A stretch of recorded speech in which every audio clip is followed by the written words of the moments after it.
Post modernism ಅಂದರೆ ಆಧುನಿಕೋತ್ತರ ಕಲೆ 1960-70 ನಂತರದ ಪಾಶ್ಚಿಮಾತ್ಯ ಕಲಾ ಚಿಂತನೆ ಇದಾಗಿದೆ.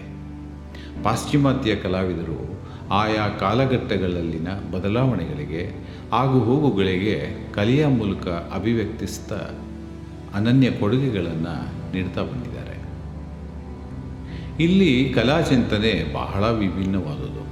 ಹಿಂದಿನ ಎಲ್ಲ ಕಲಾ ನಂಬಿಕೆ ಹಾಗೂ ಕಲಾ ತರ್ಕಗಳನ್ನು ಇವರು ತಲೆ ಕೆಳಗೆ ಮಾಡಿಬಿಡ್ತಾರೆ.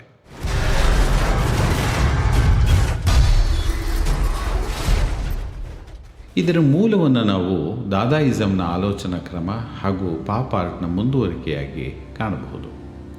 ಇಲ್ಲಿ ಕಲೆಗೂ ಹಾಗೂ ವೀಕ್ಷಕನಿಗೂ ಇರುವ ಮಧ್ಯದ ಗೆರೆಗಳನ್ನು ಇವರು ಅಳಸಿ ಹಾಕಿಬಿಡ್ತಾರೆ. ಕಲಾಕೃತಿ ಶಾಶ್ವತ ಅಲ್ಲ, ಕಲಾ ಅನುಭವ ಶಾಶ್ವತ. ಕೇವಲ ವಸ್ತು ಕಲೆಯಲ್ಲ, ಅನುಭವವೂ ಕಲೆ ಅನ್ನೋದು ಇವರ ವಾದ. ಹಾಗಾಗಿ ಇಲ್ಲಿ ವೀಕ್ಷಕನೂ ಕೂಡ ಕಲೆಯ ಒಂದು ಭಾಗವಾಗಿಬಿಡ್ತಾನೆ. ಹೊಸ ಅರ್ಥ ಕಟ್ಟಲು ವೀಕ್ಷಕನಿಗೂ ಕೂಡ ಇಲ್ಲಿ ಅವಕಾಶ ಇದೆ. ಸರಿ ತಪ್ಪು ನಿರ್ಧಾರಗಳನ್ನು, ವಿಮರ್ಶೆಗಳನ್ನು ಇವರು ನಿರಾಕರಿಸ್ತಾರೆ. ಆಳವಾದ ಚಿಂತನೆ, ಅಧ್ಯಯನ, ಪರಿಕಲ್ಪನೆಯ ಮೂಲಕ ಕಲೆ ವಿವಿಧ ರೂಪಗಳಲ್ಲಿ ಇಲ್ಲಿ ಅಭಿವ್ಯಕ್ತಿಗೊಂಡಿದೆ. ಪ್ರತಿಷ್ಠಾಪನಾ ಕಲೆ ಅಂದರೆ ಇನ್ಸ್ಟಾಲೇಷನ್ ಆರ್ಟ್. ಕಲಾವಿದನ ಕಲಾ ಚಿಂತನೆಗೆ ಸರಿಯಾಗಿ ವಿವಿಧ ವಸ್ತುಗಳನ್ನು ಬಳಸಿ ಪ್ರತಿಷ್ಠಾಪನಾ ಶಿಲ್ಪವನ್ನು ರೂಪಿಸ್ತಾನೆ.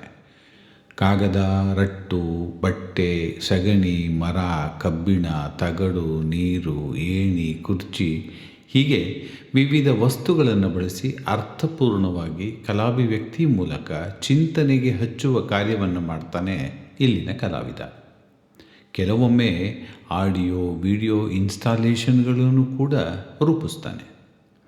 ಈ ಮೂಲಕ ಕಲಾವಿದ ತನ್ನ ವೈಯಕ್ತಿಕ ಅನುಭವಗಳನ್ನು, ತಲ್ಲಣಗಳನ್ನು, ರಾಜಕೀಯ ಚಿಂತನೆಗಳನ್ನು ಗೇಲಿ ಮಾಡುತ್ತಾ, ಕೆಣಕುತ್ತಾ, ಗಂಭೀರ ಆಲೋಚನೆಗೆ ವೀಕ್ಷಕರನ್ನೂ ಭಾಗಿಯನ್ನಾಗಿ ಮಾಡಿ ಅವರನ್ನು ಒಳಗೊಳ್ಳುವ ಮೂಲಕ ಗಾಢ ಅನುಭವಗಳನ್ನು ನೀಡ್ತಾ ಹೋಗ್ತಾನೆ.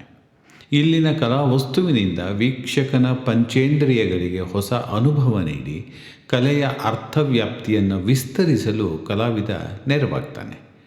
ಪ್ರತಿಷ್ಠಾಪನಾ ಶಿಲ್ಪದ ಉದ್ದೇಶಗಳನ್ನು ಬರವಣಿಗೆಯ ಮೂಲಕ ದಾಖಲಿಸಿ ಅದರೊಂದಿಗೆ ಪ್ರದರ್ಶಿಸ್ತಾನೆ. ಜೋಸೆಫ್ ಬಾಯ್ಸ್ ರಾಜಕೀಯ ಹಾಗೂ ಗುಣಪಡಿಸುವಿಕೆಯ ಪರಿಕಲ್ಪನೆಯಲ್ಲಿ ವಿಭಿನ್ನವಾದ ಕಲಾಭಿವ್ಯಕ್ತಿಯನ್ನು ಮಾಡ್ತಾರೆ. 7,000 ಓಕ್ ಮರಗಳನ್ನು ಜರ್ಮನಿಯ ಕ್ಯಾಸಲ್ ನಗರದಲ್ಲಿ ನೆಡುವ ಅಭಿಯಾನವನ್ನು ಪ್ರಾರಂಭಿಸ್ತಾರೆ. ಪ್ರತಿ ಮರದ ಪಕ್ಕ ಕಲ್ಲೊಂದನ್ನು ನೆಡ್ತಾ ಬರ್ತಾರೆ. ಇದು ಆರ್ಟ್ ಪರ್ಫಾರ್ಮೆನ್ಸ್, ಇನ್ಸ್ಟಾಲೇಷನ್ ಹಾಗೂ ಸೋಷಿಯಲ್ ಸ್ಕಲ್ಪ್ಚರ್ ಎಲ್ಲವೂ ಮಿಶ್ರಣ ಮಾಡಿದ ಕಲೆಯಾಗಿರುತ್ತೆ. ಇದು ಯಾಕೆ ಹೀಗೆ ಎಂದು ಪ್ರಶ್ನೆ ಮಾಡಿದಾಗ ದೊರೆತ ಉತ್ತರ ಇದು: ಪರಿಸರ ಕಾಳಜಿ. ಯುದ್ಧದಿಂದ ಹಾಳಾದ ಜರ್ಮನಿಗೆ ಮತ್ತೆ ಹಸಿರು ತರೋದು. ಇಲ್ಲಿ ಎಲ್ಲರೂ ಕಲಾವಿದರು. ಜನರು 5 ಮಾರ್ಕ್ ಹಣವನ್ನು ಕೊಟ್ಟು ಮರವನ್ನು ಸ್ಪಾನ್ಸರ್ ಮಾಡಬೇಕು. ಕಲೆಗೆ ಜನರೇ ಬೇಕು. ಮರ ಬೆಳೆಯಲು ಸಾಕಷ್ಟು ವರ್ಷಗಳು ಬೇಕು. ಆದರೆ ಇದು ತಕ್ಷಣ ಫಲ ನೀಡದ ಕಲೆ.